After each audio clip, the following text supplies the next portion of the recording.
The carriage nearly overturned as Prince Adrian Whitlock ripped off his royal crest and hurled it into the river below the bridge.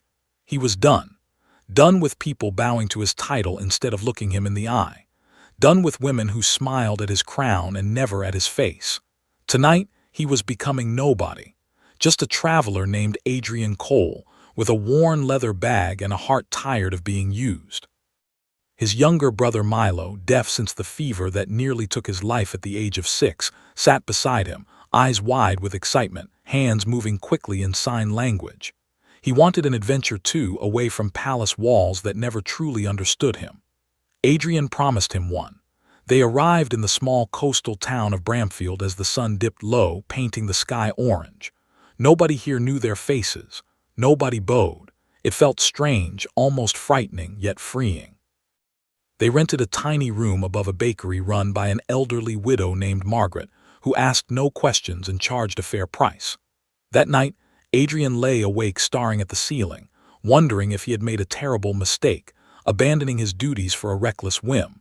But when he glanced over at Milo, sleeping peacefully for the first time in months, he knew he could not turn back now. The next morning, they walked through the town square, past fishmongers shouting prices and children chasing stray dogs. Adrian tried to blend in, though his posture still carried the stiffness of royal training. Milo tugged his sleeve, pointing eagerly toward a flower stall bursting with color. Adrian hesitated. He needed work, not flowers. Still, something pulled him closer. A young woman knelt behind the stall, arranging daisies into neat bundles, humming a tune she could not hear anyone judge her for. She looked up, caught Milo staring, and smiled instead of looking away like most strangers did. Adrian's chest tightened with an unfamiliar feeling. He had seen countless nobles ignore his brother, whisper behind their hands, treat his silence as a flaw to be pitied. This woman did none of that. She simply smiled, as if Milo were any other curious boy admiring her flowers. Adrian introduced himself using his false name, voice a little unsteady. She replied warmly, telling him her name was Alina Marsh, and asked if his brother would like to pick out a flower for free. Milo's face lit up. He reached for a bright yellow tulip, and Alina laughed, a sound so genuine it startled Adrian. He was used to laughter that hid calculation, laughter aimed at flattering him. This was different. This was real. As they walked away, Milo signed rapidly, asking if they could return tomorrow. Adrian nodded, though his mind was already spinning with questions he could not yet answer. Who was this woman who treated a deaf stranger with such natural kindness? And why did meeting her already feel like the most important thing that had happened to him in years? The next morning arrived faster than Adrian expected, and he found himself walking toward the flower stall before he had even eaten breakfast. Milo practically dragged him there, hands flying in excited signs, asking if Alina would remember them. She did. She waved the moment she spotted them crossing the square, and Milo waved back so hard he nearly knocked over a basket of lavender. Adrian watched, stunned, as Alina pulled a small notebook from her apron pocket. Inside were rough sketches of hand signs she had practiced overnight, simple words like hello, flower, and friend. She had taught herself just to speak with a boy she barely knew. Milo's eyes filled with tears of joy as he understood what she had done.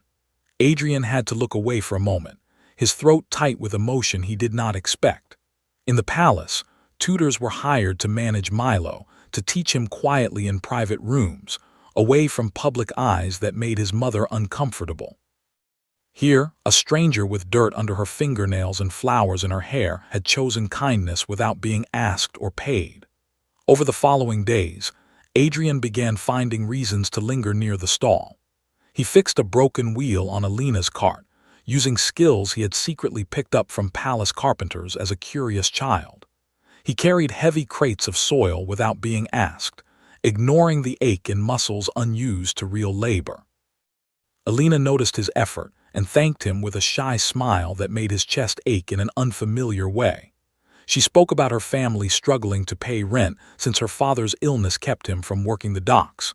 She spoke about her dream of owning a proper flower shop someday, with glass windows and a bell above the door. Adrian listened intently, memorizing every detail, wishing he could simply hand her the solution to her problems. But that would mean revealing his identity, and he was not ready to lose the version of himself she was slowly falling for. One afternoon, a wealthy merchant's son mocked Milo loudly in the square, mimicking his hand movements cruelly for laughter. Before Adrian could react, Alina stepped between them, voice sharp and unafraid, defending Milo without hesitation. The merchant's son slunk away, embarrassed, while Alina knelt beside Milo, signing gently that he had done nothing wrong. Adrian's heart pounded with something deeper than admiration. He realized he was no longer simply testing people's kindness. He was falling in love with a woman who had no idea he was a prince, a woman whose heart seemed too pure for palace politics. That night, as Milo slept soundly, Adrian sat by the window, staring at the flickering lanterns of Bramfield, wondering how much longer he could keep his secret buried. Weeks passed, and Bramfield began to feel less like a hiding place and more like home. Adrian took up work at the docks, hauling nets and crates alongside rough, honest men who judged him only by his effort, not his bloodline. His hands blistered, his back ached, yet he had never felt more useful in his entire life. Every evening he walked to Alina's stall, and every evening Milo greeted her with new signs he had practiced throughout the day. Their bond grew effortlessly, built on patience rather than pity. Alina began inviting them for simple dinners at her family's cottage, where her ailing father shared stories of his years at sea, and her mother fussed over feeding Milo extra portions of stew. Adrian sat at their worn wooden table, surrounded by warmth he had never known within palace walls filled with polished silverware and empty conversation. He found himself confiding in Alina about fears he had never spoken aloud, fears of failing his people, fears of being loved only for his title. She listened without judgment, offering comfort that felt entirely selfless.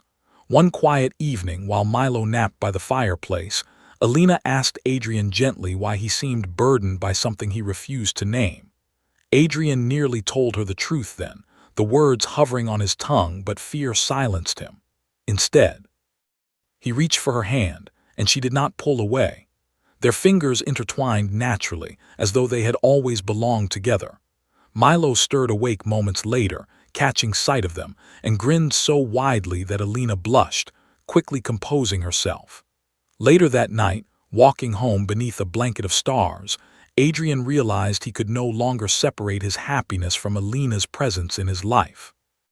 Yet guilt gnawed at him constantly, knowing that everything she loved about him was built upon a lie of omission. He began drafting letters to the palace, requesting more time before his return, using vague excuses about personal matters. The royal advisors grew suspicious, sending discreet inquiries to nearby towns, searching for any trace of their missing prince. Adrian remained unaware that his carefully guarded secret was slowly unraveling behind his back. Meanwhile, Milo flourished more each day, laughing freely, expressing himself without hesitation, surrounded by people who valued his voice even without sound. Adrian watched his brother transform from a quiet boy shadowed by pity into a confident young man embraced by genuine friendship. For the first time, Adrian understood that true wealth had nothing to do with crowns or castles, but everything to do with moments like these, shared freely between hearts that asked for nothing in return. The morning everything changed began with the sound of horses thundering into the square. Adrian froze mid-step, recognizing the royal insignia stitched onto the riders' uniforms instantly. Guards dismounted swiftly, asking townspeople if anyone had seen a man matching the missing prince's description. Whispers spread through Bramfield like wildfire, and within minutes, curious eyes turned toward Adrian standing near the flower stall.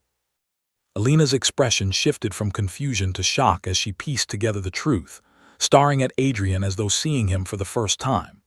One of the guards approached, bowing low, addressing him formally as Prince Adrian Whitlock, heir to Valen's throne. The crowd gasped, several townspeople dropping into hurried bows, while Alina simply stood motionless, betrayal flickering across her face. Adrian stepped forward, desperate to explain, but Alina raised a trembling hand, silencing him before he could speak. She whispered that everything between them had been a lie, that he had let her fall for a man who never truly existed. Adrian shook his head firmly, insisting that Adrian Cole was not entirely false, that the kindness he showed her, the laughter he shared with Milo, all of it had been completely real.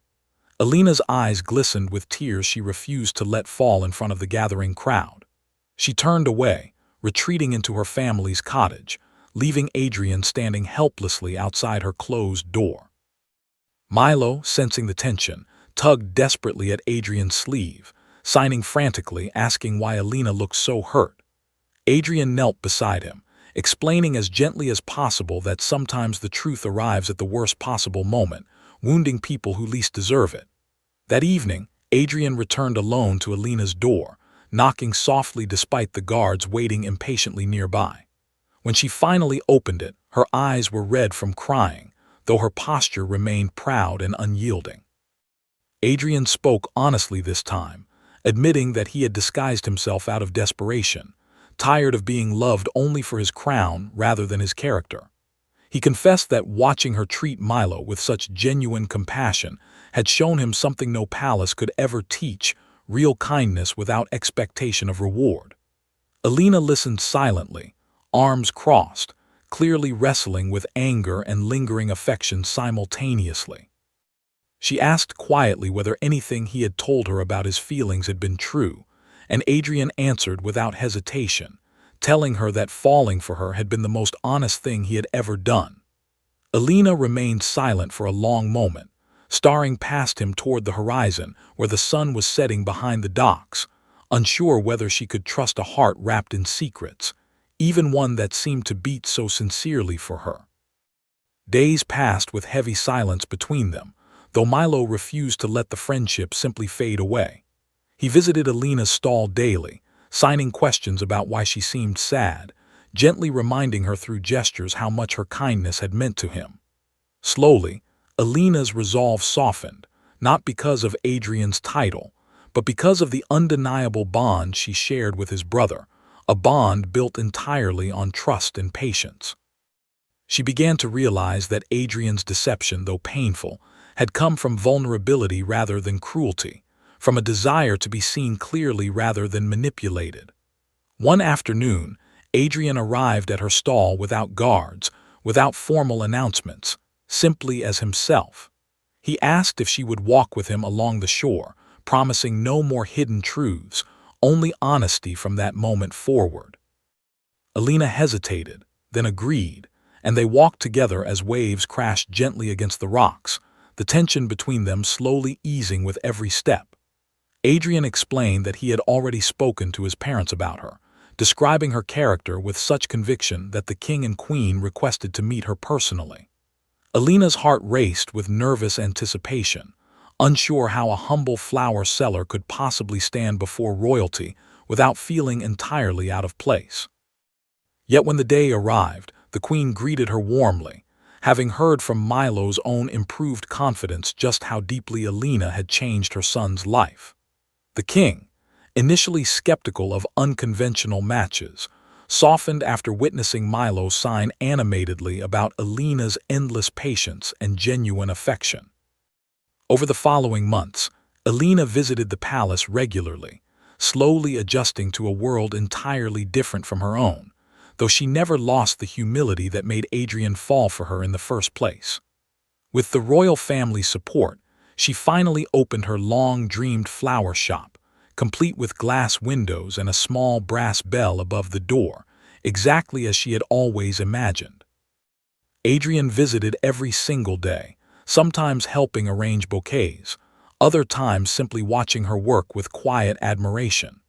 Milo became a constant presence too, greeting customers with confident signs, his joy radiating throughout the shop like sunlight through the windows.